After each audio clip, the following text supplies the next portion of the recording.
Mazungumzo ya ana kwa ana kati ya Marekani na Iran yanatarajiwa kufanyika tena nchini Pakistan kuhusu juhudi za kidiplomasia zikiongezeka ili kumaliza mgogoro unaoendelea Mashariki ya Kati.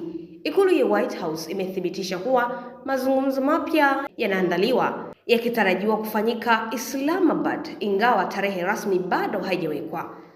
Taarifa zinaonyesha kuwa duru ya kwanza ya mazungumzo ya moja kwa moja ilifanyika mapema Aprili ya mwaka 2026 nchini Pakistan, ikiwa ni mara ya kwanza kwa Marekani na Iran kukutana ana kwa ana kwa ngazi ya juu tangu mwaka 1979.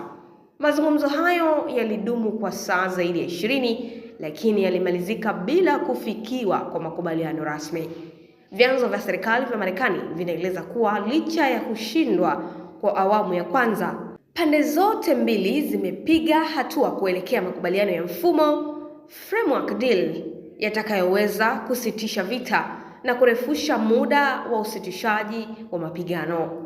Pakistan imeibuka kuwa mpatanishi muhimu katika mgogoro huu, ikihusisha pia nchi nyingine kama Misri na Uturuki katika juhudi za kuleta makubaliano. Maafisa wa Pakistan wamekuwa wakifanya safari za kidiplomasia kati ya Tehran na miji mingine ili kuhakikisha pande zote zinakubali kurejea mezani kwa mazungumzo. Hata hivyo, mazingira ya mazungumzo bado ni tete, huku mvutano wa kijeshi ukiendelea na Marekani ikiendelea kuweka shinikizo la kiuchumi dhidi ya Iran, ikiwemo vizuizi vya baharini na vikwazo vya mafuta.